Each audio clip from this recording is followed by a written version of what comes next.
Bismillahirrahmanirrahim. Saya rasa banyak lagi di luar tu, kalau boleh masuk.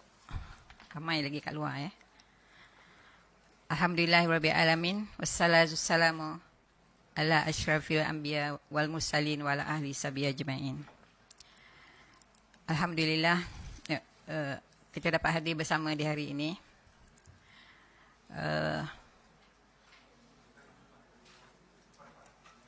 Yang berhormat Datuk Profesor Awang Serian,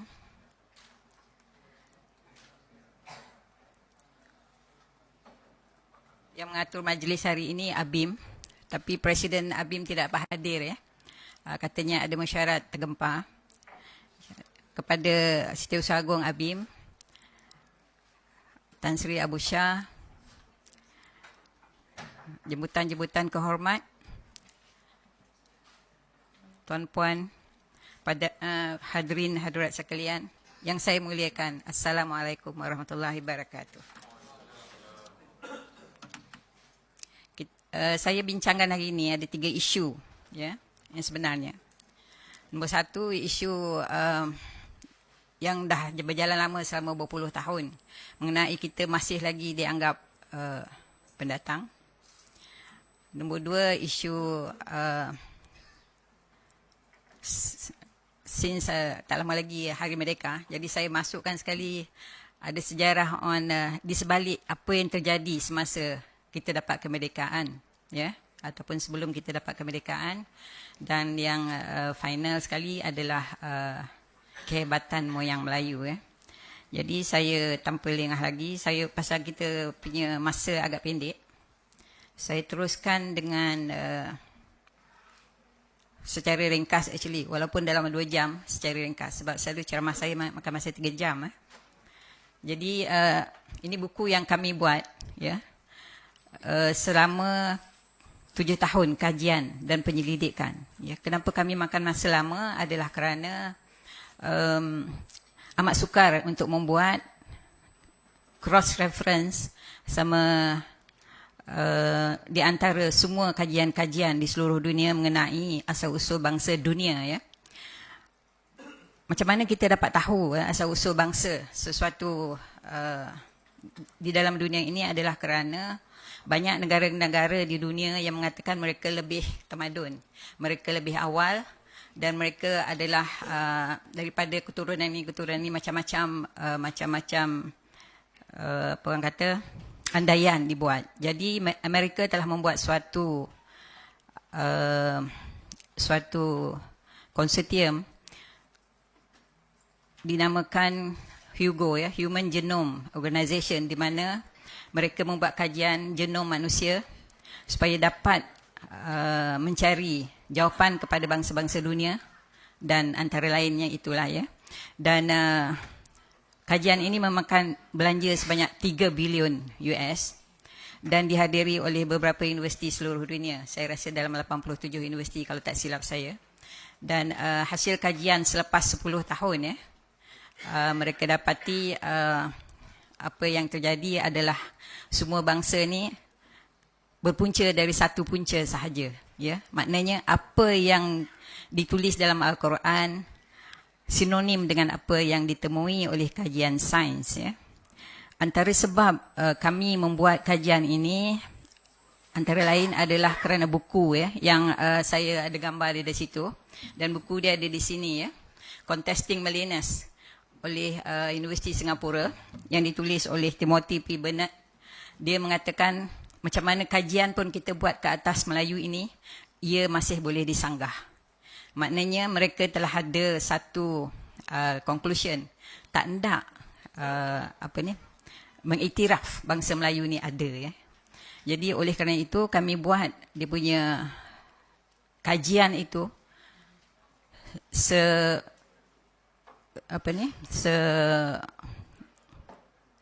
komprehensif sampai tidak boleh disanggah. Jadi kajian ini adalah berdasarkan kajian sains, berdasarkan DNA. Jadi kita bolehlah sifatkan ini sebagai kajian diiktiraf dunia ya. Kami bukukan kajian ini untuk melestari segala kajian yang dibuat supaya dapat dimanfaatkan oleh seluruh umat bangsa Melayu sehingga ke cucu cicit ya, dan juga bangsa-bangsa lain.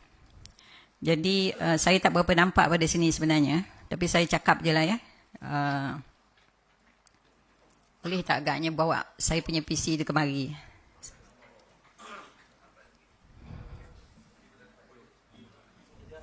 Okey, tak apa, saya teruskan. Saya teruskan, tak apa, tak apa. Tak apa, saya lancar, saya punya ni. Tak payah. I prefer to stand. Okey, sebenarnya selepas genom manusia, selepas Hugo mendapat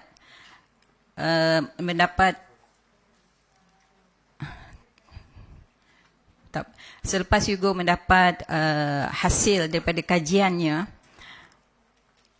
Amerika dan juga Britain ya, masa itu Tony Blair bersama Clinton ya, dia tidak patentkan apa yang telah dikaji. Dia biarkan semua universiti di seluruh dunia untuk membuat kajian urutan. Maknanya kajian itu berterusan. Ya. Jadi kajian urutan yang dibuat di Malaysia ini adalah daripada Universiti Sains Pulau Pinang dan juga UKM di Bangi, UiTM pun ada buat kajian urutan tentang asal-usul manusia, asal-usul bangsa Melayu ni ya. Jadi apa yang ditulis saya sudah sebut tadi, apa yang ditulis dalam Al-Quran sinonim dengan apa yang ditemui oleh sains ya. Di sini kita boleh lihat banyak ya orang-orang orang Melayu di Malaysia especially mengatakan mereka ini bukan daripada sini, mereka daripada Sabah lah, daripada Sarawak lah, daripada Sumatera lah, macam-macam ya. Sebenarnya semua Melayu berasal-usul daripada Semenanjung Tanah Melayu, lepas itu disperse ya, bertebar ke tempat-tempat kepulauan di Nusantara. Nanti saya sampai ke situ. Di sini adalah kalau kita lihat ya, saya tak tahu sampai ke tidak, DNA yang paling tua sekali adalah di sini ya, di Djibouti itu, di hujung tanduk Afrika dan juga di Saudi. Itu adalah DNA yang paling tua sekali. Dan kalau kita lihat hari ini kajian menunjukkan bangsa Melayu mempunyai DNA yang kedua tertua ya, berbanding dengan bangsa lain. Jadi kenapa India tidak tua dahulu daripada kita? Ada sebabnya, nanti saya tunjukkan kenapa India muda sikit daripada kita dan China juga jauh lebih muda daripada bangsa Melayu ya. Kalau kita di sini di benua Sunda, saya namakan benua ini benua Sunda sebabnya ia masih lagi satu benua zaman itu, di mana Semenanjung Tanah Melayu, Sumatera, Jawa, Borneo adalah satu benua.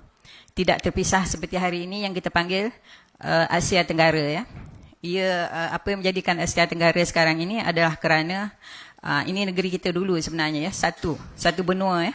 Itu sebab evolusi dalam benua ini selama 35,000 tahun in situ. In situ maknanya tidak bergerak ya, tidak bergerak, menjadikan Melayu ini teras ya. Teras dan kalau selama 35,000 tahun kita boleh imagine ya berapa lama evolusi ulangan antara kaum-kaum kat sini ya. Jadi kita boleh katakan Champa itu Melayu, Mon kat hujung Burma itu Melayu, Siam itu Melayu, sampailah ke bawah ni Jawa, Makassar dan Filipina. DNA dia almost serupa.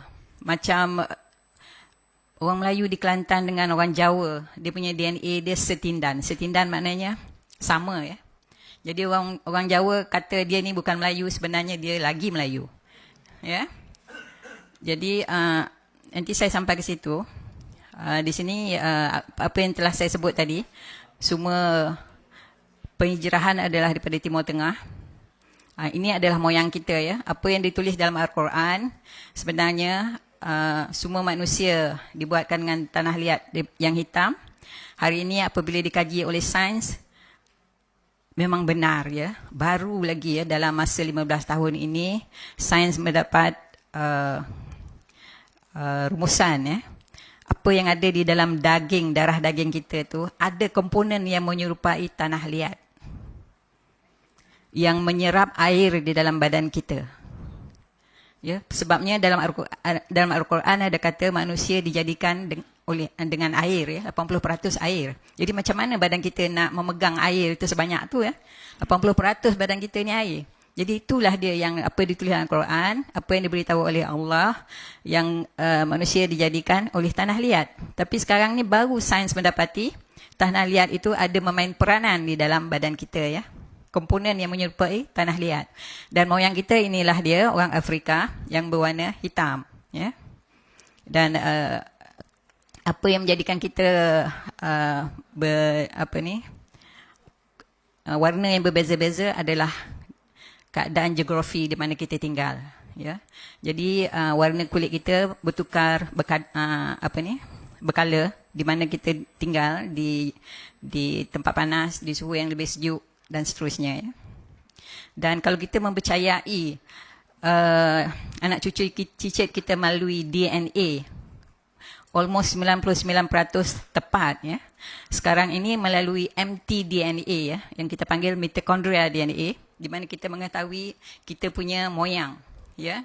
Kita boleh mengetahui kita punya moyang agak tepat juga, ya. Jadi hari ini kita boleh mengetahui siapa moyang kita, di mana asal usul kita, ya.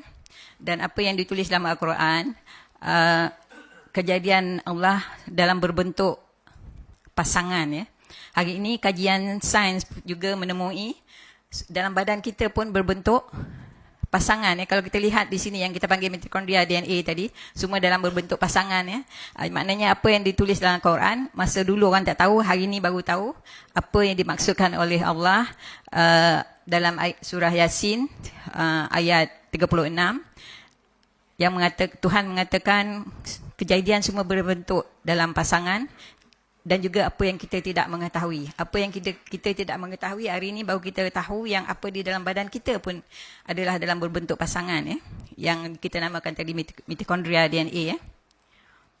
Ini adalah tebaran, ya, tebaran bangsa-bangsa Melayu. Dulu kita ingat Melayu ni di sini, ya, di Semenanjung, tapi kita lihat hari ini melalui kajian sains, ya, dan DNA, Melayu berada di Madagaskar, di New Zealand. Orang asli, ya, orang asli di New Zealand ni adalah orang Melayu. Di Hawaii ni orang asli dia orang Melayu. Tonga, Samoa, ya, dekat sini, ya, kepulauan Polinesia ni, Filipin, Borneo ni semua adalah termasuk Champa, ya, dan selatan Burma adalah orang Melayu, ya. Selatan Burma itu kita panggil orang Mon, ya. Orang Mon itu adalah orang Melayu. Jadi orang Melayu ni tersebar luas, ya, tersebar luas dan berjumlah lebih kurang dalam 400 juta hari ini, ya. Agak ramai, ya, orang Melayu.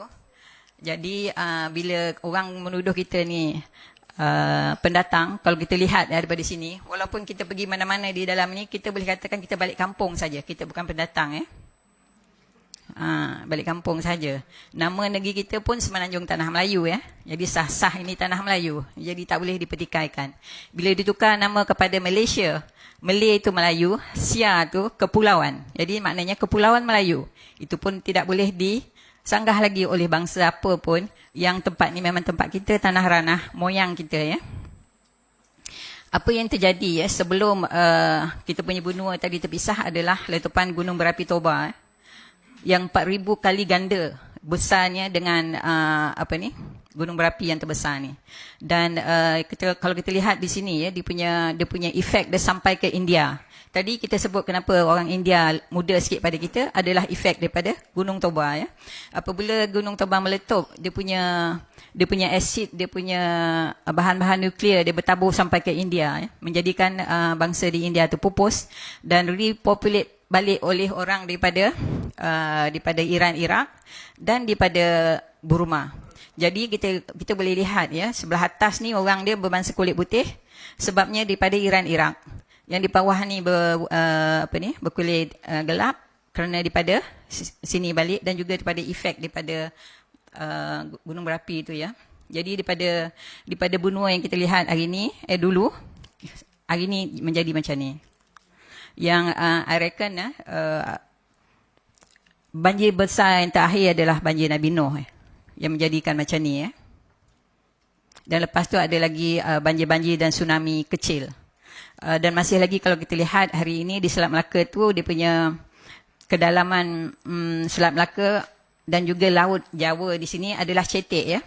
Lebih kurang baru 30 meter. Itu sebab semasa AirAsia jatuh hari itu di Pulau Jawa ni, di Laut Jawa ni, dalam masa 2 hari semua mayat dapat dia bawa ke atas because dia cetek. Kalau nak ikutkan hari ini, oleh kerana banyak kali sangat gempa bumi dan juga tsunami, kita lihat sekarang ni Semenanjung Tanah Melayu dan Sumatera dah rapat kembali ya. Jadi hari ini kalau kapal nak lalu di Selat Melaka, dia kena betul-betul ambil center supaya tidak terantuk dengan dasar laut. Ya. Jadi kita kalau nak ikutkan sekarang ini, kita mungkin berbalik kepada zaman batu balik ya. Daripada kalau kita lihat pada kajian cuaca pun hari ini, kita boleh lihat. Jadi berterusan daripada yang tadi tu, daripada efek tsunami semua tadi, orang Melayu, bukan orang Melayu ya, what they call, orang daripada sini menyebar ke tempat yang banyak tadi, yang Madagaskar and all those things ya. Dan orang di negeri China ni sebenarnya adalah daripada utara Champa dan daripada utara Filipina ribuan tahun dahulu. Bezanya antara bangsa Melayu dan bangsa Cina, dia punya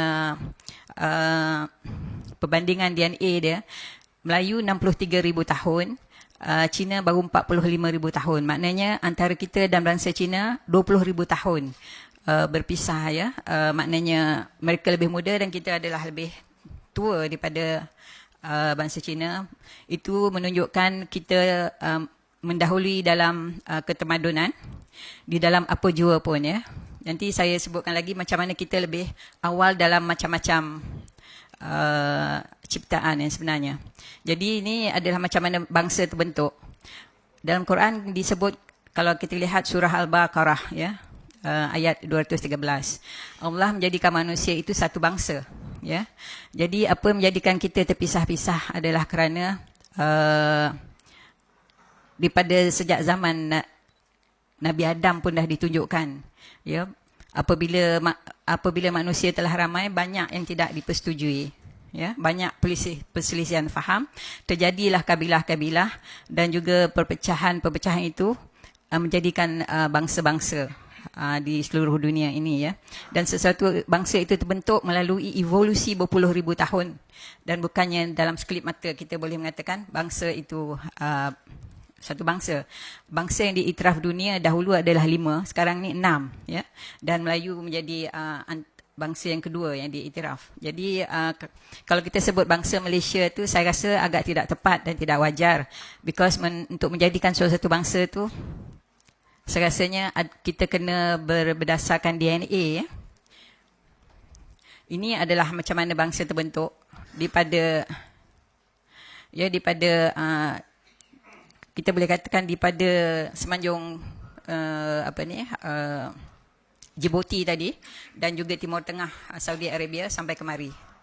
Ya, sampai ke Champa dulu, kita boleh lihat orang yang kat sini agak lebih tua, tapi tak jauh berbeza daripada yang di bawah ini. Yang yang ditentukan oleh sains pakar genetik. Bangsa yang mula-mula sampai kemari adalah bangsa yang ketinggiannya tak tinggi ya, rendah. Jadi orang yang pertama sekali sampai kemari adalah Semang dan Senoi. Semang dan Senoi adalah antara DNA yang tertua, yang kita panggil mtDNA yang tertua. Dan Semang dan Senoi ini dia berevolusi ya kat sini ya, pulang balik. Pada zaman itu rasanya hutan tidak berapa tebal ya. Dan kalau kita lihat, saya nak kedepankan sikit. Kalau kita lihat ya, Semang dan Senoi ini, dia berpecah kepada komposit aslian yang lain. Mahmeri, Lanoh, apa semua. Ini adalah muda sikit. Yang bawah ni adalah Iban, Dayak, Bidoanda, semua ni kat sini. Yang kat sini kita. Maknanya kita punya moyang yang terdekat kat situ adalah Jakun kalau kita lihat ya. Jakun, Dayak semua tu. Di sekolah dulu kalau kita sebut awak Jakun, kita Jakun, semua sebenarnya kita hari ni semua Jakun ya. Jakun tu adalah moyang kita yang terdekat kat sini. Jadi sini kita, Ini orang Arab dahulu ya, yang kita panggil orang Aryan ya. Orang Aryan yang datang bersemenda dengan bangsa Melayu ya. Ini saya letakkan dalam masa 6,000 tahun dahulu. Yang sinilah masa itu orang-orang Arab memanggil kita Bani Jawi ya. Apabila ada semendaan dengan orang Timur Tengah, kemudian dipanggil Bani Jawi kat sini. Saya garis kat sini sebagai daripada sini ke atas Melayu asli ataupun Melayu jati ataupun Melayu teras. Kita panggil sini, ada juga orang bahasa buku yang dipanggil Melayu sungguh ya. Sesungguh-sungguhnya memang Melayu. Melayu sungguh lah situ ya kita sebut. Jadi yang kat bawah ni yang masuk Melayu ataupun kacukan Melayu adalah daripada Arab, Cina, India, Portugis dan sebagainya. Mereka adalah Melayu juga seadanya ya. Tinggal lagi dia punya mtDNA itu telah berlaku banyak kecairan. Jadi kalau sini kalau kita sifatkan sebagai 63,000 tahun umur mtDNA, dia bila turun ke bawah ni makin berkurangan lah ya. Di sini kajian dibuat oleh Vincent Macaulay. Kalau kat sini ni semang dan senoh yang berwarna hitam ni membenihkan, menghasilkan berbagai bangsa ya di benua Sunda ni. Ini kajian dibuat Macaulay ni adalah tahun 2004 ya. Dan yang hijau ni, ini saya pinjam gambar ni ya daripada Hugo. Tapi saya minta jangan ambil gambar ni sebab ini adalah what they call copyright ya. Yang hijau ni Melayu. Maknanya Melayu ni tidak bercampur dengan siapa-siapa pun. Aslinya asli betul. Ya. Yang lainnya ada minjam kita punya DNA sikit. Jadi janganlah sebut kita ni sebagai pendatang sebab kita ni yang membenihkan bangsa-bangsa asing. Yang sebenarnya ya.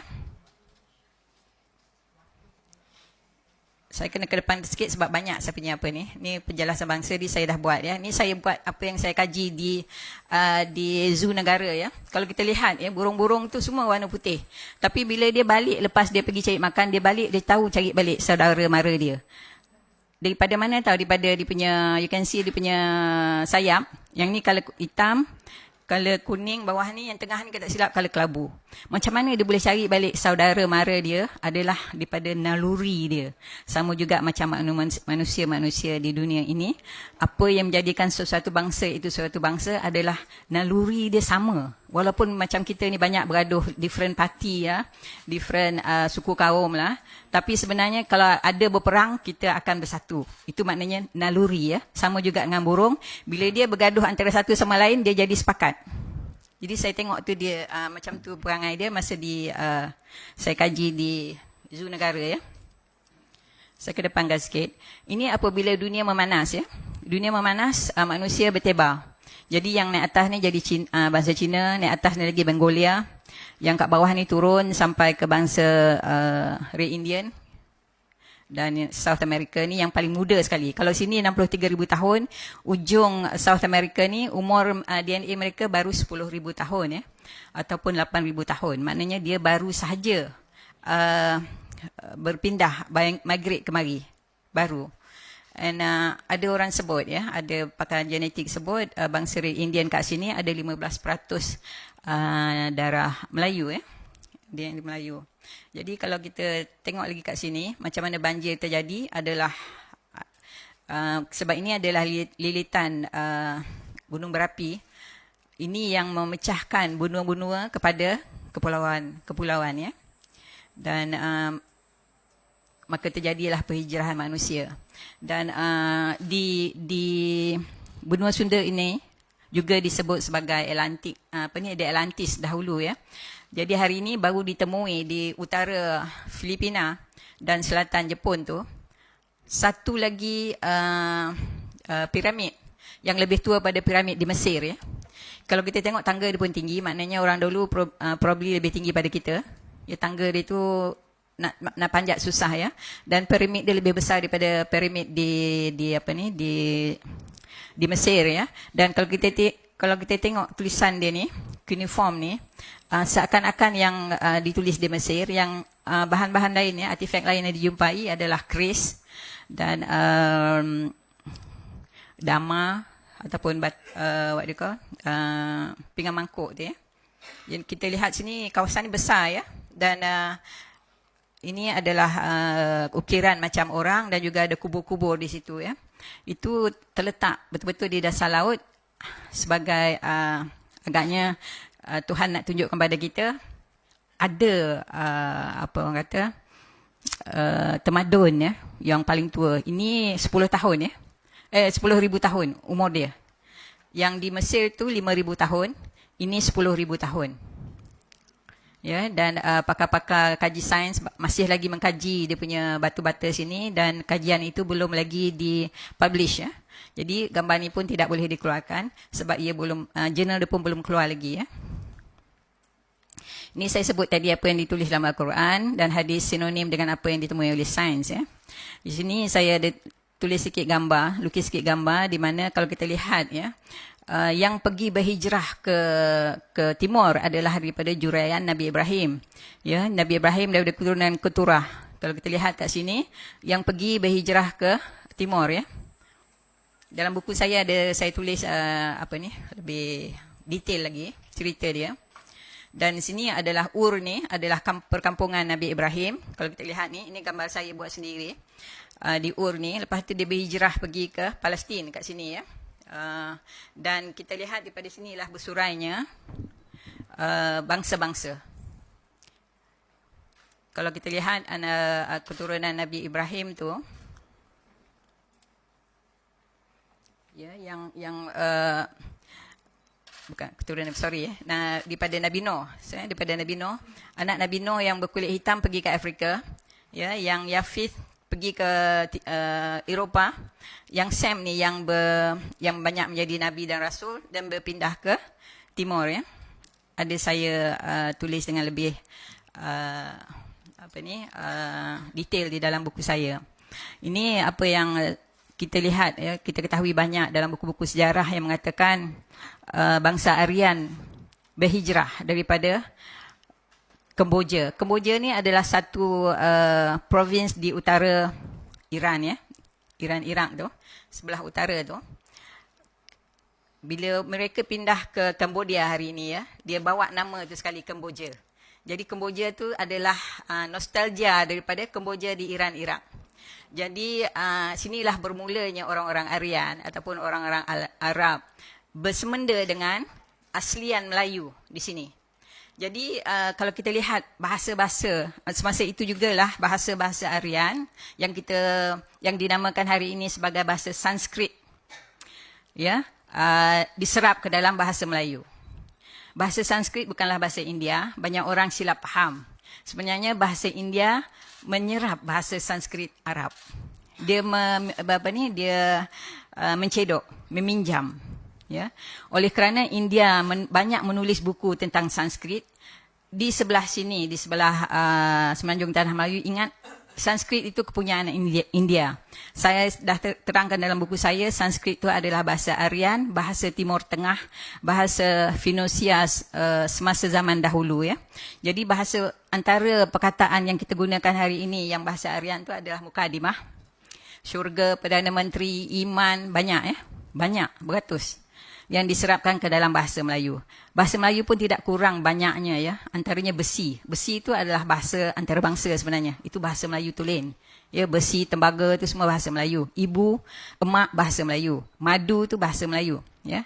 Jadi orang India pinjam pula kita punya, cedok masukkan pula ke bahasa dia. Ya. Bahasa India tak ada dalam bahasa Melayu ya. Bahasa Melayu banyak mengambil bahasa Arab, iaitu bahasa Aryan. Aryan tu adalah bahasa tua orang Arab yang kita sebut Sanskrit tadi ya. Jadi nanti saya sampai ke situ. Jadi maknanya kalau orang India yang bawa bahasa Sanskrit tu kemari, kita dah bercakap bahasa India dah hari ini.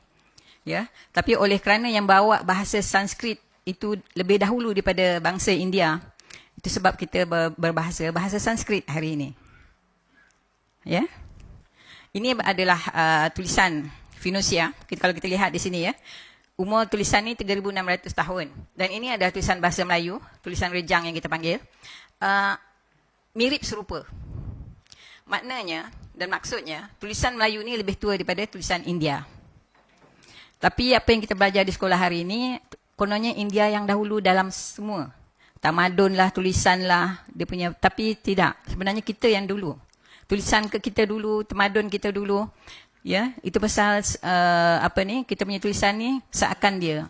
Kalau kita lihat tulisan India dan tulisan Cina jauh berbeza daripada tulisan Arab ataupun tulisan Fenisia pada zaman itu. Dan kalau kita lihat di sini bunyi apa ni, bahasa Aryan tu ataupun bahasa Fenisia ni, dia alif beta. Kalau kita lihat Rijang ni pun sama juga, bunyi dia alif beta juga. Ya, ada kesamaan. Di sini adalah bangsa-bangsa dunia yang diiktiraf dunia, ya. Dahulunya kita belajar di sekolah ada 5 sahaja.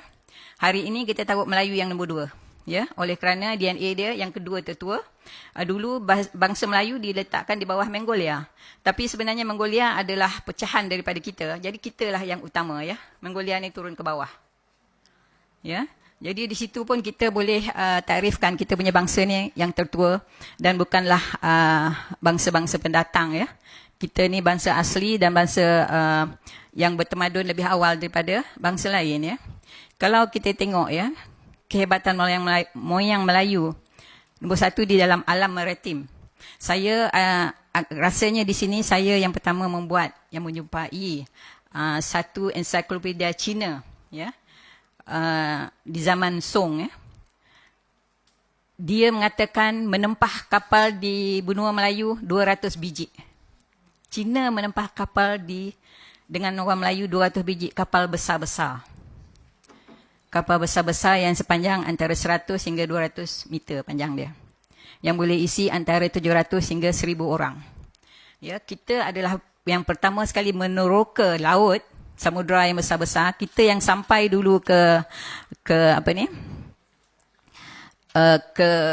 Ke benua lain seperti Rom, Timur Tengah, ya. Yang lain tu kalau kita lihat, ya, ini adalah kapal kita 8 kali lebih besar daripada kapal terbesar Portugis. Tinggal lagi kapal kita ini adalah kapal dagang. Kita buat kapal besar-besar dulu adalah untuk berdagang. Melayu dahulu, moyang kita dahulu dia suka berdagang. Ya, dia merentas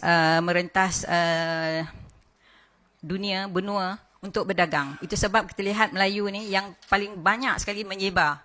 Antara bangsa yang paling banyak sekali, bukan antara bangsa, bangsa yang paling ramai sekali menyebar di seluruh dunia adalah bangsa Melayu. Tadi saya dah tunjukkan gambar dia pada awal tadi, ya. Jadi kalau kita lihat sini banyak tulisan oleh sejarawan Portugis, oleh Pyrrhus yang mengatakan bila kapal kita berlabuh di Canton, China, kita diarahkan untuk berlabuh jauh sikit daripada pantai, oleh kerana satu kapal kita boleh rosakkan 20 kapal Cina. Ombak dia itu daripada kapal kita itu besar sangat, boleh rosak kapal lain. Jadi itu kita sepatutnya hari ini, ya, orang Melayu yang tak mengaku Melayu itu sepatutnya berbangga, ya. Moyang kita adalah suatu moyang yang hebat, ya, meneroka atau mencipta yang terunggul di dalam dunia, ya, dalam alam maritim. Lepas tu kita boleh lihat lagi, ya, ini kapal yang kita panggil polis antarabangsa, yang menjaga Selat Melaka dan laut Jawa dan juga laut dulu kita panggil laut Champa, hari ini ditukar kepada laut Cina Selatan. Memang tak ada kewajaran kenapa ditukar kepada laut Cina Selatan, sebabnya dahulu itu adalah tanah yang kita panggil pentas Sunda, yang dia mengaku tanah dia hari ini adalah pentas Sunda, tanah Melayu, ya. Itu sebab kami pun akan buat satu seminar, ya. Kita nak buang balik nama laut Cina Selatan tu, ditukar balik kepada pentas Sunda, ya. Sebabnya itu memang tanah kita sampai ke situ dulu, ya. Kalau kita lihat tadi gambar saya dah tunjuk masa awal tadi, benua Sunda itu sampai melekat dengan Filipin. Dia punya besar tu. Jadi laut Cina Selatan tu adalah diberi nama oleh penjajah Portugis masa itu, baru saja ditukar. Sebelum selepas laut Champa tu ditukar oleh Perancis semasa dia menjajah Vietnam. Ditukarnya nama laut tu ke Laut Cina Selatan. Sebenarnya dulu adalah pentas Sunda, lepas ditukar kepada Laut Champa. Saya masih ada lagi buku sejarah saya yang menulis di dalam peta tu, Laut Champa tu di situ tu, ya. Tapi apabila China menceroboh Champa, ditukarnya Champa tu kepada nama Vietnam. Vietnam tu adalah bangsa Cina, ya. Daripada Fujian, ya. Dia berpindah ke situ dan menceroboh Champa daripada berjuta-juta manusia bangsa Melayu di situ. tinggallah sampai 45,000 semasa itu ya. Penindasan selama lebih 1,000 tahun ya, sehingga pupus ya, bangsa Melayu dicampar, dan ia merebak pula ke Kemboja. Kemboja masa itu kita panggil Kemboja, dan ke Siam ya. Orang Siam, Thai itu adalah daripada pegunungan Sungai Kuning, China. Dan dia baru saja datang ke negeri Siam Melayu. Melayu itu sebenarnya dulu namanya negeri Siam, Melayu Siam. Siam tu maknanya Siam tu yang berwarna gelap. Maknanya orang Melayu lah yang menduduki Siam hari itu sampai ke Chiang Mai ya. Masih lagi hari ini banyak orang Melayu di Chiang Mai. Jadi apabila orang Cina Thai daripada Sungai Kuning ya, dia turun ke bawah, masuk ke negeri Siam, dibuat perkampungan yang kecil-kecil, dipanggil Niang Chau. Lepas tu dia buat satu bandaraya yang dipanggil Sukhothai ya, kalau siapa-siapa yang pernah dengar nama Sukhothai. Dan daripada Sukhothai itulah dia menceroboh sampailah ke Kedah, sampai ke Kedah ya. Di semasa peperangan Kedah, peperangan Musuh Bisik tahun 1823, pupus juga bangsa Melayu di situ ya. Dan Thai memerintah Kedah selama 80 tahun tidak ditulis di dalam buku sejarah kita. Memang tak ditulis dalam buku sejarah kita orang Thai ya, sebab dia ditulis di dalam buku Sherrod Osborne dan juga Turnbull. Dia mengatakan yang menjajah Kedah adalah orang yang berkulit yang berwarna kuning, bukannya orang Siam. Jadi nama yang ditulis dalam buku sejarah yang kita belajar di sekolah itu, dia kata Siam menjajah Kedah. Salah ya, Thai yang menjajah Kedah. Orang Siam yang menolong Kedah. Orang Melayu Siam petani, Nyala, Satul tu, itu adalah orang Melayu Siam. Dia yang menolong Kedah. Orang Siam yang menolong Melaka untuk melawan Portugis. Bukannya orang Thai. Orang Thai yang menceroboh Kedah dan Melaka masa itu ya. Gambar di apa ni adalah dermaga-dermaga bangsa Melayu ya, di Pegu, di Terengganu, di banyak tempat lagi ya. Ini satu lagi kehebatan moyang Melayu, di mana mereka adalah unggul ya, melombong timah dan emas masa itu. Itu sebab bangsa asing berduyun-duyun datang berhijrah kemari ya. Kalau kita lihat di sini ya, dan banyak ditulis dalam buku-buku Eropah pun mengatakan kita yang mula-mula melombong timah, mula sekali kita lombong adalah emas ya. Besi kedua, timah ketiga. Dan orang-orang Timur Tengah ya, zaman Nabi-Nabi, dia import emas, timah dan daripada negeri kita. Daripada semenanjung tanah Melayu, daripada Sumatera masa itu ya. Dan ini kalau kita lihat ya, kawasan emas di negeri kita dan masih lagi ada. Dan ini adalah orang asli yang masa dulu yang mula-mula sekali melombong emas, pakaian mereka ya. Ini adalah map yang saya dapat. Saya tak boleh tunjuk gambar tu sebenarnya, saya pinjam, di mana letaknya emas ya di dalam Malaysia ini. Ini adalah lumbung emas aslian orang Melayu dahulu ya. Orang asli dia buat lumbung, dia tak rosakkan environment ya. Kalau kita lihat hari ini bangsa asing dia habis punah semua, bukit-bukit apa semua habis. Kalau orang Melayu buat tak ya dahulu. Jadi itulah bezanya antara orang yang datang yang melombong dan orang kita sendiri ya. Dan pada masa itu ya, zaman apabila nanti saya sampai ke situ ya, zaman British menjajah Penang, masuklah siapa yang tak ada kerusi tu, duduk-duduk. Ada orang tinjau. Okey, semasa British mula menjajah Penang ya, dia memula datang hanya untuk memajak ya sebahagian dari Penang untuk dia punya naval base ya. Tapi ia masa itu Sultan Abdullah tidak bersetuju, tapi oleh kerana masa itu di zaman itu orang Thai berterusan apa orang kata menjarah Kedah dan memaksa Kedah, Perak, Terengganu, Pahang semua menghantar emas ya, ufti emas kepada Thai masa itu. Jadi Sultan Abdullah mengambil keputusan untuk membenarkan orang British memajak sebahagian daripada Penang. Tapi apa yang terjadi setelah 4 tahun menduduki Penang, British tidak bayar sewa sewa pajakan, instead diracik-raciknya Pulau Pinang itu dibagikan kepada bangsa-bangsa datang yang lain. Jadi dari dia apabila itu berlaku, Sultan Abdullah memberitahu British supaya meninggalkan Pulau Pinang, ya. Dan askar-askar Melayu mula cuba pergi ke Pulau Pinang untuk mengusir mereka, tetapi apa yang dibuat oleh British adalah dibomnya, ya. Dibomnya seberang perai. Ya, banyaklah askar-askar Melayu mati. Oleh kerana itu Sultan Abdullah under duress. Under duress maknanya terpaksa bersetuju untuk sign perjanjian, ya, daripada pajakan yang diminta oleh Sultan Abdullah ketika itu adalah 35,000 Spanish dollar, ya, Spanish dollar. Masa itu duit pound sterling tidak laku. RM1 bersamaan dengan 1 pound sterling. Jadi zaman itu yang duit yang paling tinggi adalah Spanish dollar. Jadi perjanjian dibuat dalam Spanish dollar. Itu pun tidak dibayar oleh British, ya, setelah perjanjian dibuat. Lepas tu bergaduh, sudah British hanya bayar 6,000 sahaja daripada apa yang telah dijanjikan. Hinggalah ke hari ini Penang membayar pajakan kepada Kedah sebanyak RM10,000. Jadi kita janganlah hati senang-senang hari ini, ya. Sebenarnya kalau boleh jangan tape yang ini. Berhentikan sekejap. Sebabnya apabila kita mendapat kemerdekaan, kita dapat hanya separa kemerdekaan. Separa sahaja. Kita tak dapat Penang. Penang dipajakkan kepada British, dan apabila kita dapat kemerdekaan, tak termasuk Penang.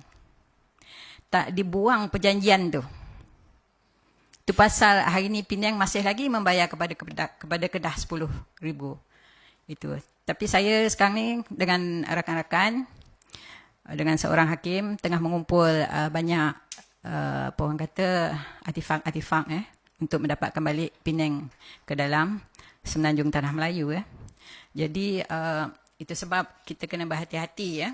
Apabila menjual tanah di Penang, siapa yang ada tanah di Penang, jangan jual. Walaupun tanah tu kecil, 1 ekar ke setengah ekar ke, jangan jual. Saya juga ada menulis kepada masa itu mantan Perdana Menteri Datuk Najib, supaya membeli tanah-tanah tu, ya. Petronas beli tanah-tanah apa yang ada di Penang, ya. Sebabnya kalau nak ikutkan hanya tinggal 10% saja tanah di Penang yang berapa orang kata, yang titlenya ada Pribumi Melayu ataupun tanah adat, ya. Yang lain tu semua dah diambil oleh Cetia dan juga bangsa lain, ya. Dan apabila British keluar daripada Penang, tanah itu diberi kepada Cina, tidak diberi pada kita. Jadi banyak kita kehilangan tanah di Penang tu, termasuk jugalah petani besar tidak dikembalikan kepada kita. Seorang nanti saya sebutkan masa Kang di apa tajuk yang lain kan ada saya sebut, ya, tentang Penang ini lagi detail sikit. Jadi apa yang ditunjukkan oleh sejarah, ya, pemimpin-pemimpin kita mesti tahu. Banyak pemimpin kita dari semua parti pun tak tahu, termasuk DAP, termasuk MCA ke. Jadi dia buat sesuka hati je lah, ya. Sebenarnya apa yang terjadi, ya, hari ini adalah quid pro quo, maknanya perjanjian antara Melayu dan British dan Cina pada masa itu. Nanti saya sampai ke situ, ya. Saya kena ke depan sikit sebab banyak ni. Jadi kekayaan Melayu masa itu, ya, kekayaan benua Semenanjung Tanah Melayu masa itu banyak menolong negeri-negeri bukannya negeri Melayu. Ya, daripada pound sterling tadi 1 pound bersamaan dengan RM1 menjadi 5 pound RM1. Ya, semua daripada kekayaan hasil masul Semenanjung Tanah Melayu, ya, semua dibawa ke sana, ya. Dan juga kalau kita lihat di sini, ya, Sun Yat-sen, ya, dia membawa apa hasil yang orang-orang bangsa asing, bangsa dia dapat di sini di Semenanjung Tanah Melayu, dibawa ke Taiwan dan di China untuk menolong China masa itu 2-3 kali, ya, dalam keadaan famine, ya, menghadapi masalah ekonomi yang besar, ya, kejatuhan ekonomi yang besar. Jadi saya kedepankan lagi sikit. Ini rasanya semua orang dah tahu, ya, fakta baru Empire Kerajaan Melayu ni sebenarnya macam mana Melaka jatuh, ya. Melaka jatuh ni tak ada perang pun, tak ada perang sangat, ya. Di laut yang ni saya rasa Universiti Sains ada buat kajian atas ni, tapi tidak dibenarkan untuk cetak. Kita ni banyak buat kajian tapi tak dibenarkan untuk cetak, ya. Itu masalah dia. Takut sebab nak menjaga hati ramai orang. Hati kita tak terjaga. Asyik nak jaga hati orang yang tak sudah-sudah. Jadi apa yang berlaku sebenarnya, apa yang ditulis oleh banyak-banyak penulis sejarawan barat, ya, di Selat Melaka, kapal-kapal besar-besar kita, ya, dibakar oleh Cina. Dan di daratan, orang India cucuk-cucuk sultan-sultan hingga bergaduh yang kita panggil sikitol tu. Dan membuka juga apa orang kata gate apa, ya, pintu, ya, pintu gerbang supaya askar Portugis masuk. Kesultanan Melaka dahulu bukanlah dipancang-pancang dengan daun kelapa ke, tidak. Kita ada tembok-tembok batu besar-besar, ya, dari tulisan buku-buku di Portugal, ya. Semasa Portugis datang ke Melaka, sudah ada bangunan batu 2 tingkat berbaris-baris. Dan Portugis terperanjat melihat satu masjid yang besar di Melaka, yang paling cantik di dunia. Kata dia di dalam buku dia. Masjid tu berwarna putih, ya. Dan Istana Sultan Melaka 3 tingkat. Tapi tidak ditulis dalam sama ada dibuat daripada batu atau kayu, tapi 3 tingkat. Mempunyai veranda yang besar, dia cakap. Jadi maksudnya, semasa mereka datang, kita dah lama pun maju. Dah lama maju dah. Tapi apabila British datang, punya jahatnya, Stamford Raffles tu runtuhkan semuanya. British berbelanja 70,000 pound untuk meruntuhkan Melaka. Tidak ditulis dalam buku sejarah kita. Jadi apa yang tinggal sekarang ni, sampai dah dekat nak habis dah diruntuh, tinggallah tu, fort tu. Sebab ada orang yang memberhentikan supaya jangan diruntuhkan fort tu. Itu je lah yang tinggal. Tapi sebenarnya banyak, ya, banyak apa orang kata, bangunan-bangunan bersejarah yang telah diruntuhkan. Itu ini adalah batu putih. Batu putih ni kami yang dapatkan yang ni dulu semasa saya buat memula kajian dengan arwah Profesor Ning Anwar Ning Mahmud, ya. Ini adalah dia punya, tolong jangan ambil gambar, ya. Inilah oleh sebab ni kita kehilangan batu putih. Apabila British bertanya kepada Seth, nama dia Seth tu, ya, ayah kepada General Ghazali Seth. Pernah dengar tak? Ini ayah dia. Ayah dia sebut dia tidak memerlukan pulau batu putih itu. Jadi British ambil. Punya cerdiknya orang Melayu dahulu, ya. Sekarang ni pulau itu menjadi satu tempat lighthouse untuk memantau kapal-kapal lalu lalang. Actually, it's very prominent tempat tu, ya. Lagi satu yang kita patut tahu adalah Nam Tien, ya. Nam Tien ni adalah ditulis, ya, oleh seorang bangsa Cina bernama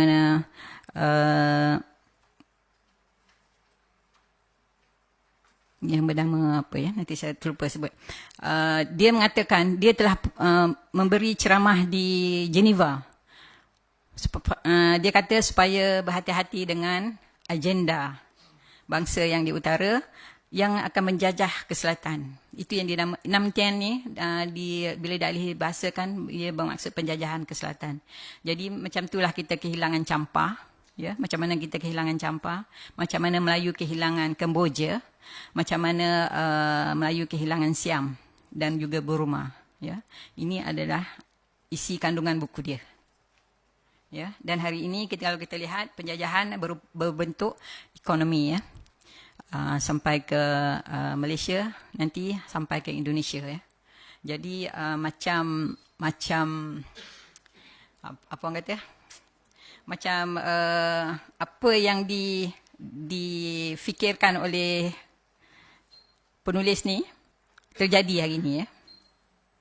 Yong Boyun, selalu lupa nama dia. Nama dia Yong Boyun ya. Dia memberi ceramah masa itu di Geneva.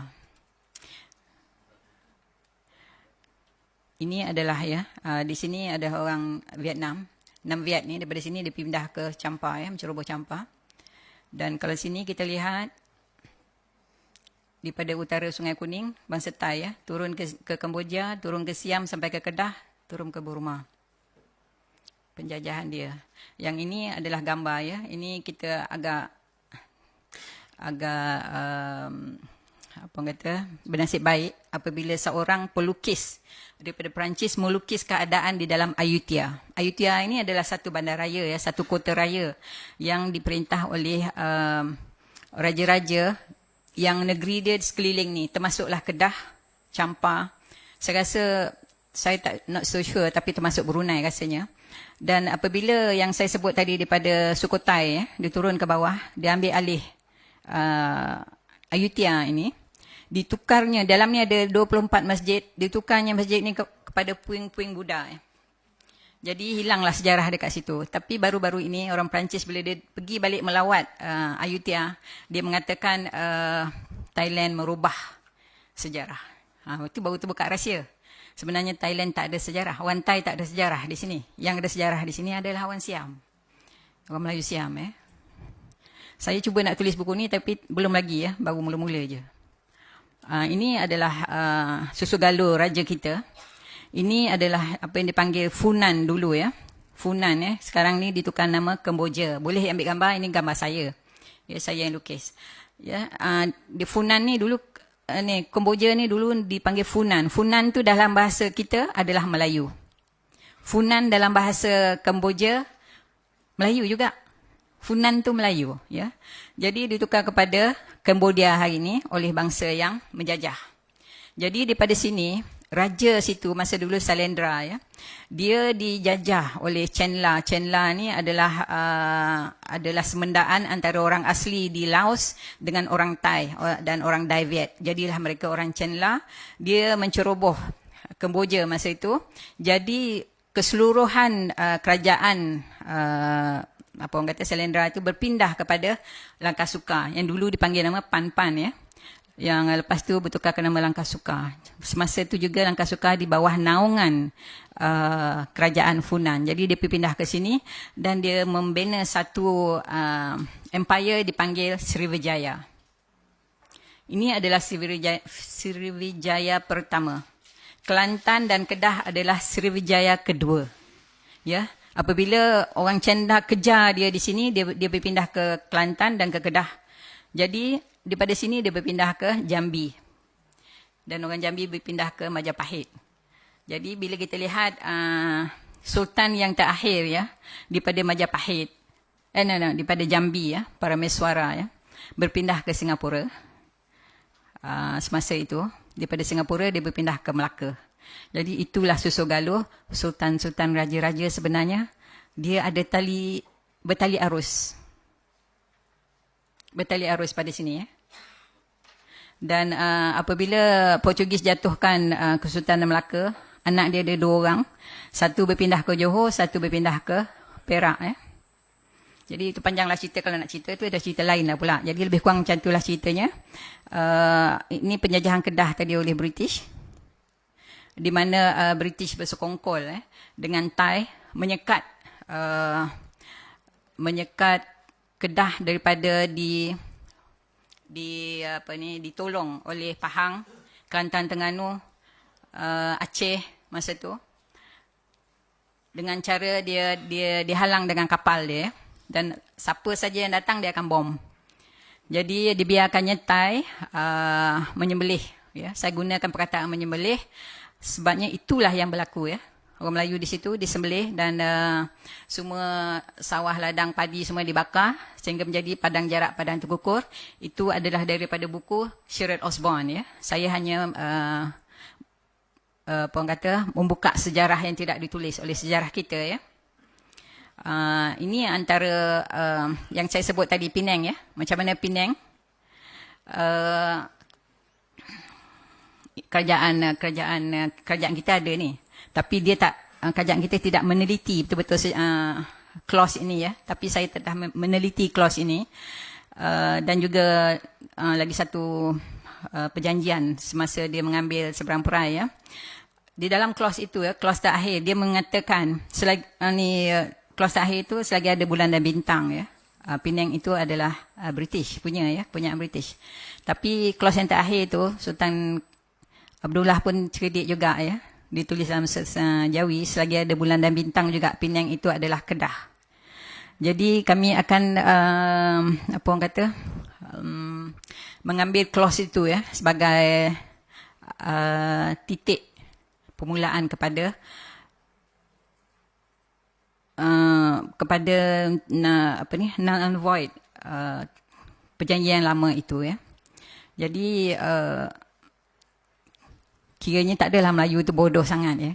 Orang dia katakannya apa ni, kita jual negeri kita sewenang-wenangnya, tapi semasa zaman itu Sultan Abdullah tiada pilihan ya. Apabila seberang perai dibom ya, baru dia menandatangani perjanjian tu. Jadi cara mana ya tadi kat sini saya tak nampak, tapi rasanya macam mana orang Melayu Kedah ya disembelih ya. Orang mengandung dipotong, dikeluarkan anak daripada perut ya. Kalau masih hidup lagi dia suruh mencangkung dan ditanamnya pokok rembia ke pokok bawah tu sehingga tumbuh dia punya pucuk tu menembusi dubur sehingga ke perut ya. Jadi maknanya selepas 3 hari baru mati ya. Jadi maknanya mereka mempunyai apa orang kata perut hijau ya, sadis untuk melihat cara-cara macam mana kita mati ni. Saya mengikut penulisan Sheryl Osborn dan juga Turnbull, memang sehingga tak ada manusia langsung di Kedah. Ya, orang Kedah hari ini adalah penghijrahan daripada petani kebanyakannya ya. Yang saya kaji kebanyakannya daripada petani. Daripada Selangor pada Perak ya. Dan juga ada daripada Champa dan juga daripada Phuket ya, daripada Kepulauan Phuket.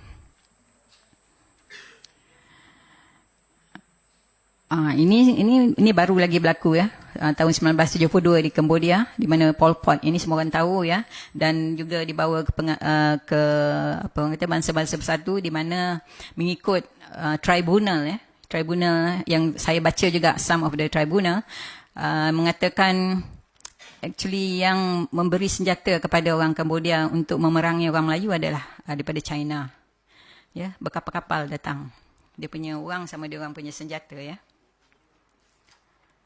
Ini jumlah orang Melayu mati di Cambodia tahun 1972 adalah 2 juta. Hari ini tinggal dalam probably 100,000. Ya. Banyak juga kisah-kisah ini ditulis oleh ada satu penulis sejarah daripada Australia ya. Dia menulis dengan rapi cara mana mereka dibunuh dan berapa ramai, dan kalau masuk satu-satu kampung tu sehingga satu orang pun tak ada lagi dalam kampung tu. Ya, jadi hari ini kita lihat banyak orang Kedah, orang Terengganu yang pergi ke ni yang berlaku 50 sejak 72 dan sebelum tu, yang pergi ke sana bersemenda dengan orang Cambodia, orang Kemboja, dan meramaikan lagi penduduk di situ ya.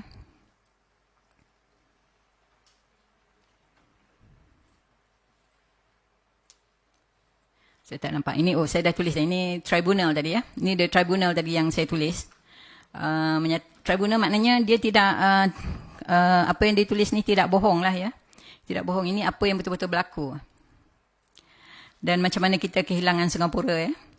Dan separuh mereka yang saya sebut tadi. Okey. Ini adalah Atlantic Charter. Atlantic Charter ni adalah pada tahun 1942-43 ya.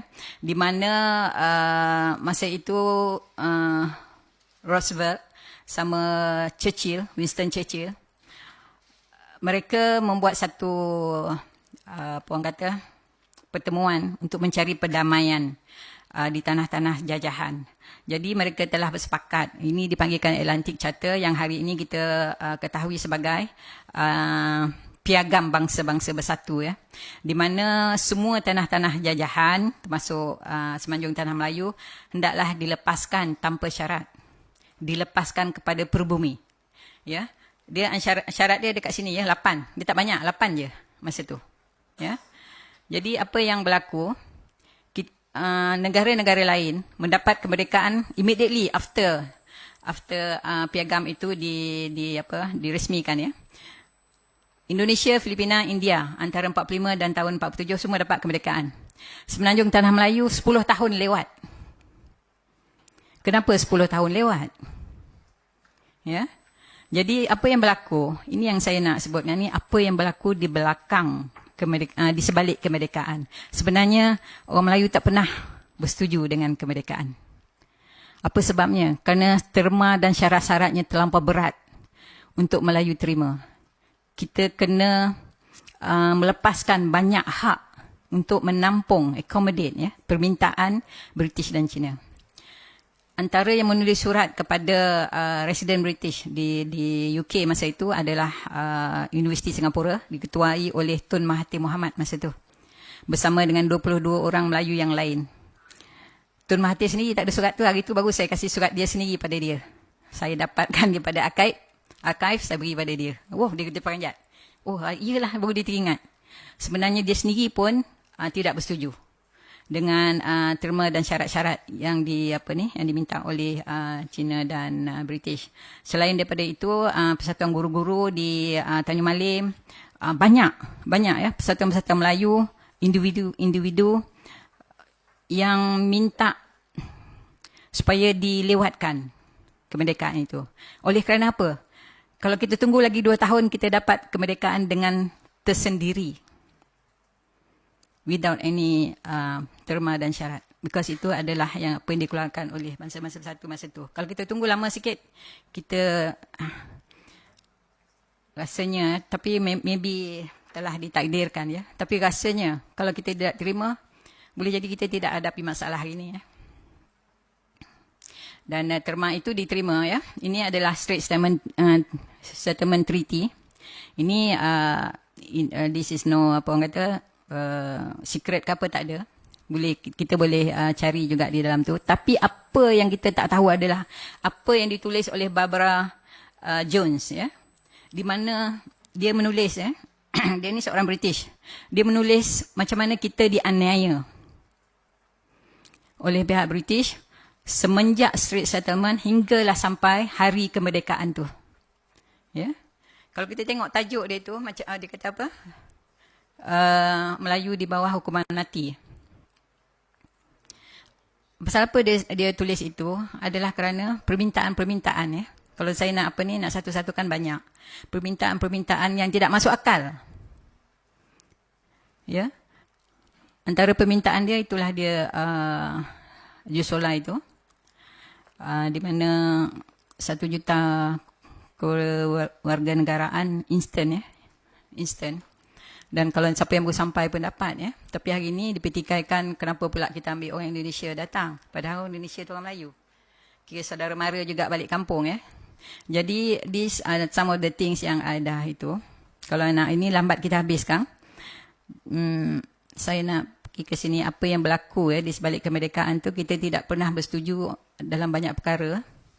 Dan antara rundingan yang dibuat adalah oleh Reid Commission masa tu, ya. Lord Reid masa tu. Dan 4 orang di dalam komiti itu semuanya bangsa asing. So kita fikirkanlah bangsa asing yang menentukan kita punya hala tuju negara. Bangsa asinglah yang membuat perlembagaan kita. Dan apabila kita minta untuk menyertai komisen ini untuk membuat perlembagaan, kita tidak diberi peluang, ya. Dan apa orang kata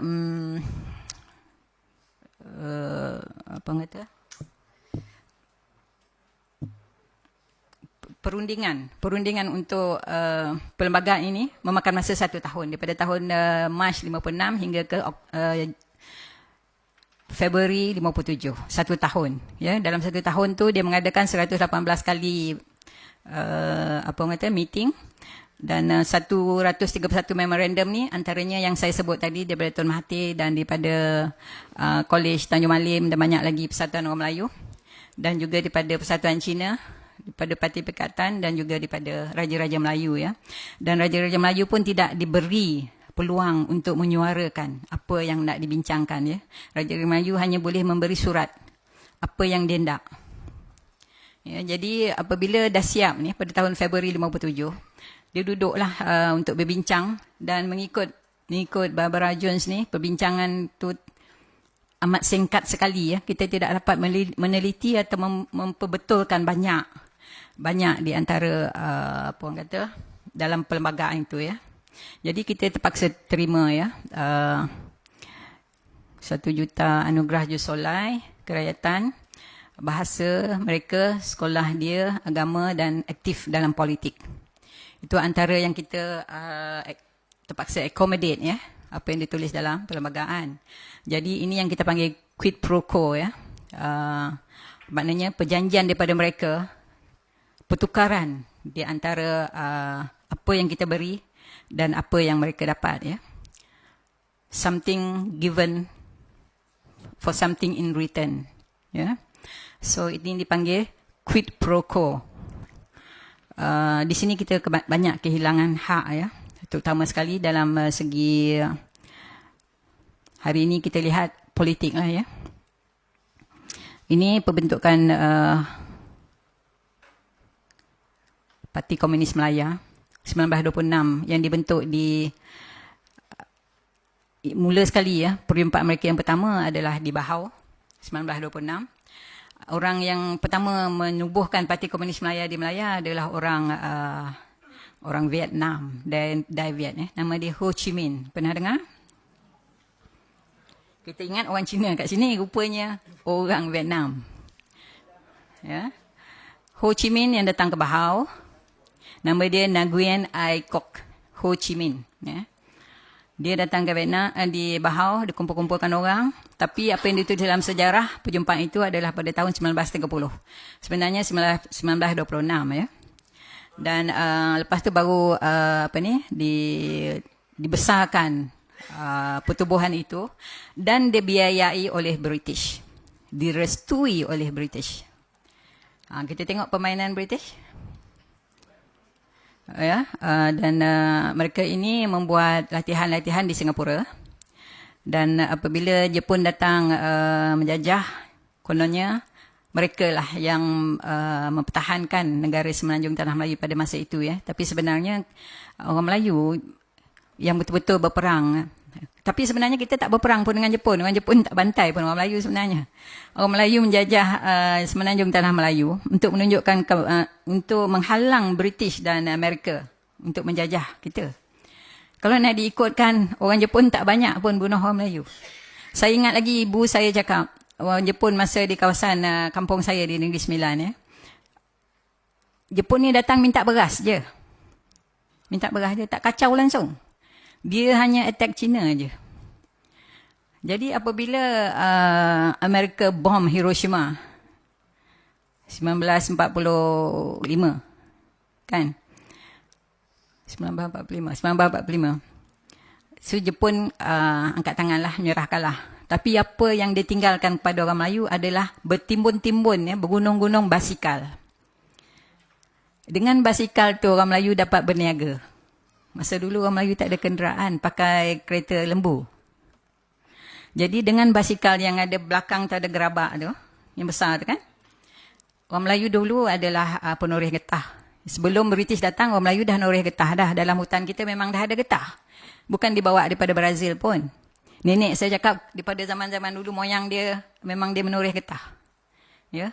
Pagi pukul 6 pagi atau pukul 5 pagi naik atas menurut getah, habis menurut getah turun nyangkut sawah. Pukul 11 pergi naik atas bukit balik, kutip getah, buat kepingan getah, lepas tu buat tikar ke ngayam ke apa. Orang Melayu sebenarnya tak malas zaman dahulu ya, tidak malas langsung. Nanti kan saya sampai ke situ. Sebab apa? Apa tu? Visi Universiti Melaya masa itu ada buat kajian ke atas orang Melayu. Ada apa-apa ke? Tak ada. Ada buat kajian ke atas orang Melayu, apa orang kata, pelaut yang fisherman. Dia bangun pukul 4 nak pergi nangkap ikan ke laut. Balik pukul apa? Pukul 6. Lepas tu meniaga. Lepas tu buat kerja lain. According to apa ni, Alatas, Melayu ni bukanlah pemalas, kerja keras. Tapi sebabnya kita punya kudrat banyak itu dan selalunya money makes money. Oleh kerana kita bekerja di di bidang-bidang yang tidak menghasilkan duit yang banyak. Jadi kita remain ke tahap itu saja. Sebabnya pada masa itu British tidak benarkan orang Melayu ke pekan. Ya, tidak benarkan ke sekolah. Kita 1929 baru sekolah betul-betul. Itu pun sampai darjah 4. Kalau siapa yang ada masih ingat SMC1, SMC2 masa tu ya, itu adalah tahun selepas 1929. Sebelum tu kita tidak benarkan ke sekolah. Nanti sampai ke situ ya. Ini Parti Komunis Melaya. Ya, jadi apabila Parti Komunis Melaya tadi dibubarkan, saya bercakap pasal Singapura semua tadi. Apabila dibubarkan, kita lihat ya. Ini Parti Komunis Melaya, ini MCA. Dan kebanyakan orang Komintang ya, yang general, lieutenant general daripada Komintang, semua berpindah kepada MCA, jadilah Parti MCA ya. Itulah sejarahnya. Dan ini sebenarnya sejarah tidak rahsia lah ya. Tapi banyak orang tak tahu. Jadi saya utarakanlah sikit lebih kurang. Jadi Tan Cheng Lock ni ya. Tan Cheng Lock ni dia menubuhkan parti anti Jepun ya, MPAJA ni. Tapi apa yang berlaku, I think semua orang tahu apa yang berlaku. Selepas Jepun menyerah kalah, 13 hari sebelum British datang, komunis masa tu bermaharaja lela lah. Jadi I think semua orang tahu, I think selama 13 hari. Semasa Jepun datang, British melari. Lari ya. Tidak ada kat sini. Tapi bila Jepun dah nyerah kalah, dia datang cepat-cepat balik untuk menjajah balik kita. Itu dalam buku kedua saya, Kehebatan Moyang Melayu, saya ada tulis sedikit mengenai kemerdekaan. Ya. Jadi kita boleh lihat British ni actually sebenarnya hanya opportunist ya. Ini apa yang terjadi yang Tengku Dahman tidak tahu ya. Ini kalau kita lihat di sini nombor approval untuk nak, pasal dulu ini adalah classified artifact. Classified maknanya tidak boleh dituntun oleh ramai. Bermakna rahsia ya. Selepas banyak tahun merdeka, 50 tahun merdeka, banyak artifak-artifak yang classified declassified. Maknanya tidak lagi menjadi rahsia. Ia menjadi public domain di mana kita boleh ambil gambar, kita boleh beli dan kita boleh cetak atau buat cerita daripadanya ya. Ini adalah antara satu yang kami dapat, di mana kalau kita lihat ya di situ jumlah migran yang datang ya. Di sini saya nak semua orang lihat tahun dia. Tahun 1953, betul tak? 52, 53 ya. British membelanjakan lebih kurang 100 juta masa itu, kalau kita bandingkan dengan duit hari ini 1 bilion ya. Untuk membuat infrastruktur kepada bangsa asing. Sekolah, hospital, jalan raya, lampu, everything. Walhal di kampung, kita tak ada elektrik, kita tak ada sekolah, kita tak ada everything. Padahal duit yang kat sini semua duit kita ya. Duit hasil masuk Semenanjung Tanah Melayu. Jadi semua orang dapat tanah. 1 juta daripada mereka semua dapat tanah. Semua dapat tanah. Ini 1953 sebelum merdeka. Jadi saya kedepankan sikit. Ini adalah Tan Siew Chin ni, Tan Siew Sin adalah anak kepada Tan Cheng Lock. Tan Siew Sin ni mengetuai setelah bapa dia dah tak ada, dia mengepalai segala berhubung dengan Cina-Cina ataupun apa saja permintaan Cina. Kalau kita lihat di sini, di Melaka, pasal dia di kampung dia di Melaka, 1430 ya. Yang meminta semua dapat tanah. Dan jumlah tanah itu di antara berpuluh ekar hingga ke 300 ekar, ada yang beribu ekar ya. Tapi yang ni pun semua bangsa asing yang minta ni. Kalau kita minta usaha nak dapat. Di sini kalau kita lihat, 1 juta yang minta tu 1 juta dapat. Pada mulanya leasehold daripada 10 tahun ke 99 tahun ya. Kalau 99 tahun maknanya dia habis expired tahun 2035 baru habis. Amat lagi tu. Itu kalau pajakan. Tapi ditulis kat sini, daripada pajakan tu ditukar kepada untuk selamanya. Ditukarkan pada untuk selamanya. Apa yang kita khawatiri, antara tanah-tanah ini, nah ini bukan saya tulis ya, ini direct saya ambil daripada dia punya artifact ya. Kita lihat ya, semua 1 juta ni dapat. All the 1 million applicant approve. Dan kalau tidak sempat untuk nak mengukur tanah ke apa ke, they consider as political apa ya? Regarded as political lah, maknanya pemberian lah.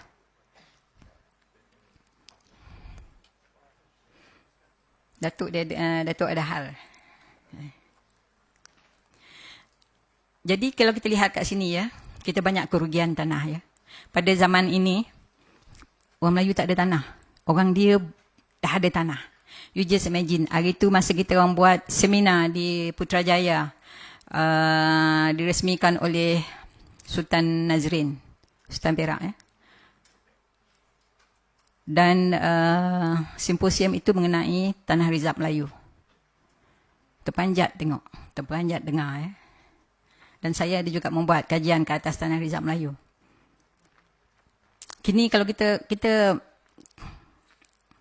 agak apa orang kata, khawatir 60% equity tanah bukan lagi di tangan kita. Walhal di dalam perlembagaan 50% daripada tanah di Semenanjung tidak boleh diusik kerana itu adalah tanah rizab Melayu. Tak boleh usik langsung walaupun dibangunkan, hasil daripada pembangunan itu diberi balik, mesti diberi balik 100% secara total kepada orang Melayu. Tapi apa yang terjadi bila dibangunkan rumah murah ke apa ke, dibagi kepada sama rata lah bangsa dengan bangsa asing. Daripada situ kita kehilangan banyak ya, banyak tanah-tanah rizab Melayu. Di Kuala Lumpur ini baki tanah rizab Melayu hanya 1%. Satu saja. Penang 0 hari ini. Di lain-lain negeri, kerajaan negeri cuba tambah-tambah sikit. Tapi apa lagi yang saya amat khawatir, yang saya bangkit-bangkitkan, selalu saya buat bising di dalam semua ceramah saya adalah kerana tanah yang diganti itu bukanlah tanah setaraf. Ya? Bukan sama sifat dan nilainya dengan tanah yang kita hilang. Fikirkanlah ya, saya pernah menulis pada kerajaan tanah TUDM itu the last of the tanah Melayu. Last tanah TUDM. Itu pun nak bagi kat orang. Habis dah. Di dalam tanah rizab Melayu, kita telah, bukan kita, orang dahulu, moyang kita, tulis 4,800 hektar, bukan ekar, hektar. Tanah di Gombak itu adalah tanah rizab Melayu. Hari ini tengok berapa yang tinggal. Saya beritahu ni supaya orang-orang muda ataupun orang lapisan ya, apabila memerintah nanti, tolong ambil perhatian tentang ni ya, tentang tanah rizab Melayu ya. Macam mana cara kita nak ambil balik ya. Kalau kita jumlahkan anggaran semua negeri tanah rizab Melayu hari ini, yang paling baik adalah Kelantan ya. Kelantan dan Terengganu tidak diusik tanah rizab Melayu, malah ditambah sikit, ditambah lagi. Tapi di negeri-negeri lain ada yang tinggal 9%, ada yang tinggal 10%, ada yang tinggal 12%, ada yang tinggal 30%. Ya, amat menyedihkan. Ini adalah, saya nak bagi contoh saja ya. Ini di mana ni? Di Perak ya. Kita lihat, ini siapa yang dapat tanah? Ini bangsa apa? Ini bangsa apa? Ini kegunaan tanah. Kegunaan tanah ya. Yang ni sama juga. Yang ni bangsa apa? Cuba lihat. Ini bangsa Melayu dan bangsa India. Sama juga. Sepatutnya ada 3 gambar. Semua keadaan serupa ya. Ni Melayu tak ada langsung. Tapi yang saya sedih ya. Tanah yang diberi kepada Melayu hanya dibenarkan menanam padi. Dan tanah-tanah ini hanya di kampung. Tapi tanah-tanah yang lain yang diberikan kepada bangsa asing adalah di dalam pekan, adalah tanah-tanah yang prominent, tanah yang berprestige, yang tinggi nilainya, yang boleh dibuat pelombongan timah dan emas, dan juga besi. Dan juga tanam ladang getah. Tapi kita tidak dibenarkan. Tanah yang diberikan kepada orang Melayu tidak dibenarkan mendatangkan hasil, ya, tidak diboleh buat komersial. Ini adalah 4 orang bangsa asing, ya. Salah seorang ni bukan orang sini pun, ya. Ini jumlah tanah dia pada tahun 1926. Melebihi semua rakyat di Kelantan dan Terengganu, jumlah tanah dia. Sedih tak? Jadi tadi bila saya suruh tengok tahun yang British menolong bangsa asing, ini tahun dia sama tak? Pada tahun ini, orang Melayu minta sedekah dengan MCA sebanyak 500,000. Tadi, British membelanjakan lebih kurang 100 juta ya, pada bangsa asing. Buat infrastruktur, everything. Tanah. Yang ni kita dapat buat apa? Kita meminjam. Yang ini dia tulis itu apa? Secret. Tapi saya dapat. Ya. Surat ni secret. Tengok siapa dalam ni, Guru Rahman ada, Sadun Jubi ada, semua ada kat sini. Saya bila baca ni saya nak menangis. Malu. Menangis sebab malu. Pada tahun yang sama orang lain kaya raya, pada tahun ni kita miskin papa ke dana. Minta sedekah. Untuk apa masa tu kita minta sedekah? Untuk nak meniaga nasi lemak. Mereka dah buat dah lumbung bijih semua. Kita kehilangan lumbung bijih dan lumbung emas sebanyak 500. Semasa Minggin ya. Kod Minggin di mana ini apa Cina cakap. Dia kata jangan komplain kalau kita tak dapat. Dia kata British yang buat. Ini dia sendiri tulis. Betul? Anyway, dalam kod Minggin tu ya, British cakap kalau dalam masa 2 tahun orang Melayu tidak mengerjakan lumbung-lumbung timah dan emas ni, mereka akan tarik balik. Suka hati je dia nak ambil balik. Padahal tanah tu tanah moyang aslian Melayu. Ada 500. Ya. Tapi apabila kita dapat hasil daripada pelombongan itu, British dan China tidak mahu membeli hasil kita. Dan kita pula tak boleh nak menjual keluar. Sebab kita tak ada kenderaan. Ingat tak tadi masa saya cerita macam mana kapal kita dibakar di laut? Habis dibakar. Sehingga kita punya tempat-tempat bina kapal pun dah dirosakkan. Jadi kita terpaksa menjual kepada kartel. Sebabnya pada itu British dan China dah buat kartel. Ya. Dia buat lumbung dia sendiri. Dia buka 350 lumbung sendiri. Jadi apabila itu berlaku, orang Melayu terpaksa memajakkan lumbung mereka sebab tak boleh nak jual hasil daripada pelombongan. Jadi terpaksa pajakkan kepada bangsa asing. Apabila dah pajakkan, lama-kelamaan jadi dia punya. Kalau kita ingat peperangan Haisan dengan Ginsin dengan peperangan di Lukut, di Rasah, di Larut, di Penang. Semuanya merebutkan tanah asli orang Melayu, tanah asli Lombong. Jadi kita miskin Papua Kelana hari ini pun sebab itu je. Kerajaan selama merintah, saya ni kan dah jadi cakap politik lah pula. Selama kita memerintah, adakah kita buat apa-apa pembetulan? Kita ada peluang. Kita buka lah balik kita punya Lombong, Tan Sri Abu Shah. Dia masa tu boleh cakap dengan kerajaan. Kan kita tak ada. Kita ni orang marhain. Sebabnya, kita banyak peluang. Kalau betul kerajaan nak tolong balik orang Melayu pada masa selama 50 tahun yang ni, kita boleh buka balik kita punya lumbung-lumbung biji timah dan emas. Hingga ke hari ni timah dan emas semua diterokai oleh bangsa asing. Tak ada seorang Melayu pun yang menerokai itu. Padahal nak buat senang je. Tanah tu semua tanah-tanah Melayu. Kat Kelantan, Terengganu sampai ke Mersing. Ada ya, itu. Dah ada map pun tadi saya tunjuk. Kalau buat masa itu, saya rasa orang Melayu tidaklah terhimpit semacam hari ini ya. Dan kalau kita lihat pula sekarang ni banyak sangat apa orang kata pemberian kepada bangsa asing melanggar apa orang kata perlembagaan. Padahal dah ada quid pro quo just now. Perjanjian yang dia telah dimeterai.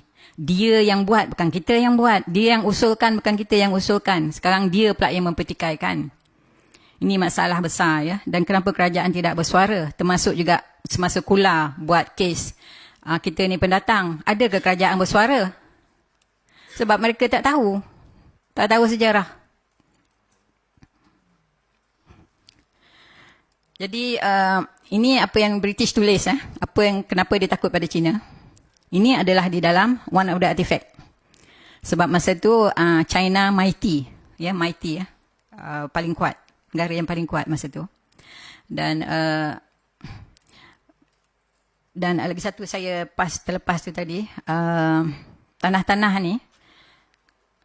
Macam mana China jadi kaya ya. Sebenarnya semua daripada tanah. Tanah yang mereka perolehi melalui konsesi dan melalui apa orang kata di atas dulang emas, saya sebut di atas dulang emas, pemberian atas dulang emas dicagarkan kepada bank. Masa itu bank OCBC ya, sama Hong Kong Bank. Daripada cagaran itu dapat duit buat duit. Kalau nak tahu ya, duit buat duit, money makes money.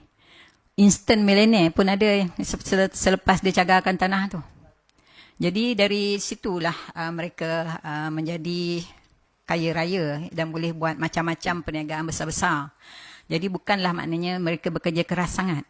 Mereka ada apa orang kata sumber ya untuk membuat sesuatu perniagaan besar. Jadi hari ini mereka dah ada sumber tu ya, dan instant millionaire yang 1 million tadi instant millionaire. Dia kehinggakan anak cucu dia dah jadi berapa puluh juta pula jadi millionaire. Kita hari ini boleh kira dengan tangan berapa orang Melayu millionaire. Oh, kerajaan sibuklah pula kata Melayu ni tak kerja keras.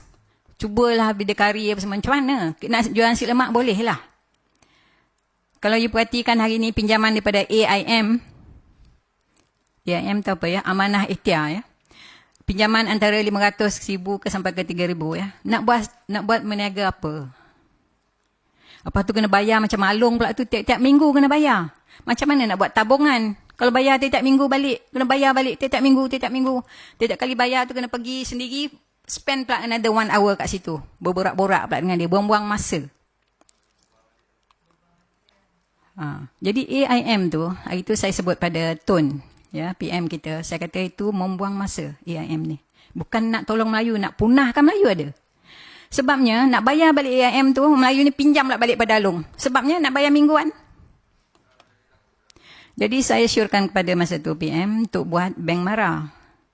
Di mana boleh buat pinjaman dengan lebih terancang dan boleh menabung dengan lebih terancang dan bayaran dibuat dalam bulanan. At least ada masa untuk buat pusingan berniaga. Saya tak tahulah itu hal politik. Saya kan tak tahu politik pun, tapi saya rasa boleh masuk akal tak cara itu. Tanah Rizab Melayu ni ya, macam mana kita dapat Tanah Rizab Melayu ni? Bukanlah pemberian baik hati orang British. Ini lagi satu saya dapat temui apabila orang asli, pasal orang dulu raja-raja kita sebenarnya Tok Batin. Tok Batin tu adalah raja. Ya. Apabila British datang, dia tak mengiktiraf Tok Batin sebagai raja. Dulu Tok Batin, apabila keluarga Melayu, antara anaknya bila berkahwin, dia beri tanah, sebidang tanah untuk buat tanam sawah padi ke apa ya. Dipacaknya empat kayu situ, ini tanah awak. Tanah engkau, 2 ekar ke 3 ekar ke, buatlah apa-apa. Apabila British datang, British tidak mengiktiraf orang asli sebagai Tok Batin sebagai raja. Sebenarnya raja-raja ni ditubuhkan oleh British. Ya, itu saya sampai ke situ. Tapi apabila itu terjadi, berlakulah peperangan antara kalau ingat peperangan Nanning ya, antara Dol Said ya, suku Samelenggang. Dol Said. Dia mempertahankan hak dia sebab British nak ambil tanah tu sebab ada timah dan emas dan apa semua kawasan tu. Jadi dia berperang berapa lama ya. Dia hantarnya Singh ya, masa tu askar British adalah Singh tu ya. Untuk berperang. Tak menang-menang. Lama digunakan macam-macam cara. Dol Said pun agaknya dah tak tahan lagi. Banyak orang dia mati. Jadi terpaksa keluar pada Nanning. British kasih dia rumah apa semua. British take over Nanning ya. Oleh kerana orang asli masa tu, orang asli sampai hari ni pun, dia sayang tanah. Perasan tak macam mana orang asli mempertahankan tanah dia? Ingat tak orang asli tu moyang kita sebenarnya? Kita punya cousin ya. Dia masih lagi berperangai macam tu. Dia sayangkan tanah ni sangat. Dia berperang, dia kacau British. Lama British iktiraf tanah adat pertama pada tahun 1908. Itulah mulanya tanah Rizab Melayu sebenarnya. Jadi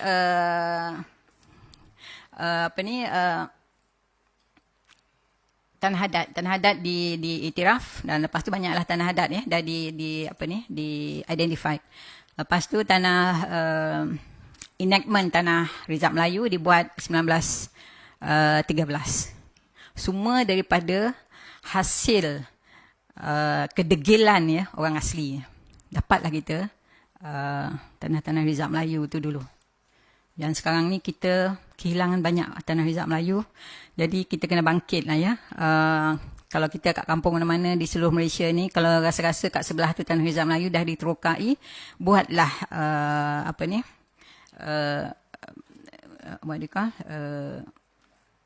bantahan di pejabat tanah negeri ya. Identify tanah tu, kekulasan dia, nombor dia apa semua, kita buat bantahan.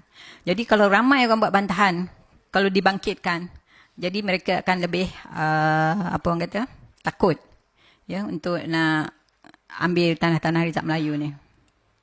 Ini adalah kertas perjalanan bangsa asing dulu kemari ya, daripada India dan daripada China ya. Mereka datang dengan anjuran British. Mereka boleh datang dulu free dan bayar kemudian ya. Ini adalah lagi satu surat kepada Tun Razak daripada Tun Sufyan pada tahun 53. Dia menulis kepada Tun Razak mengatakan, dia kata saya amat khawatir kerana bilangan pendatang melebihi penduduk asli Melayu. Ini surat dia. Ya, ini surat dia. Ini pun saya dapatkan daripada archive London ya. Dan apa yang lepas tu Tun Razak buat adalah dia berjumpa dengan Subandrio dan kita buat satu agreement dia orang dengan kemasukan daripada Sumatera Jawa, daripada Filipin ya. Kita ajak dia masuk dan kita beri kemudahan untuk mengatasi masalah yang ni. Ini apa ya? Oh, ini saya dah sampai ke peringkat akhir ni kot. Di mana sebenarnya kita orang Melayu, kita kepandaian kita, kepakaran kita bukan setakat alam maritim ataupun perkapalan, seni bina. Kita boleh buat penciptaan atau pekerjaan yang lain, kerana pada masa zaman ini kita banyak dihadkan, ini tak boleh buat, tu tak boleh buat. Hari ni diberi padang yang sama rata. Kita lihat anak cucu kita hari ni bukan yang mendapat 10A, 11A, bukan 1000, bukan 2000, berpuluh ribu hari ni ya, berpuluh ribu. Maknanya Melayu tu bukanlah malas, rajin belajar, rajin berusaha ya. Kita tengok sekarang dah ramai orang Melayu berniaga, tinggal lagi sebab modal tu kecil. Jadi dia punya hasil pun kecil. Jadi untuk menandingi bangsa asing agak susah. Untuk menyaingi bangsa asing pun agak susah. Tapi kalau dengan pertolongan kerajaan, kalau kerajaan sedar atas kesilapan mereka juga, yang kita berada di tahap ini. Kalau mereka boleh menolong seperti yang saya sebut tadi, buat suatu apa orang kata perniagaan yang lebih besar untuk orang Melayu ini, bukan setakat jual keropok, tapi kita cuba pergi ke tahap yang lebih tinggi seperti kita buka kilang besi, kilang emas, ni pelumbungan besi, pelumbungan emas, kilang apa orang kata simen, ya, buat batu bata ataupun buat bingkai tingkap. Itu lebih, hasil dia lebih baik, ya, ataupun lebih besar daripada jual keropok hari ini, ya. Kerajaan sibuk buat transformasi ini, transformasi itu, sampai saya dah lupa banyak sangat transformasi, tapi benda yang asas tu mereka tak buat. Apa benda yang asas tu? Apa hak kita tu tidak dikembalikan? Buatlah dulu yang asas ni. Yang lain tu saya rasa datang dengan sendirinya, lebih laju, lebih licin. Ini dah saya cakap di saranan kepada kerajaan. Inilah negeri kita yang dahulu, ya, daripada segenting kera. Natuna ni dulu orang Melayu, sampai hari ni pun orang Melayu, dia tak kerti cakap orang Indon pun. Dan apa ni, Lingga, Linggi, semua ni orang Melayu. Kat Sambas ni dekat apa ni pun orang Melayu. Tapi apabila orang British dan orang Indonesia membuat perjanjian 1823 untuk split, ya, Indonesia dan Semenanjung Timur Melayu masa itu, kita kehilangan banyak sempadan, ya. Saya harap saya tidak mengecewakan. Maaf kalau ada apa-apa kesilapan. Dengan ini saya hari ini, ya, apa yang terjadi, ya, Melayu, kiblat dia banyak.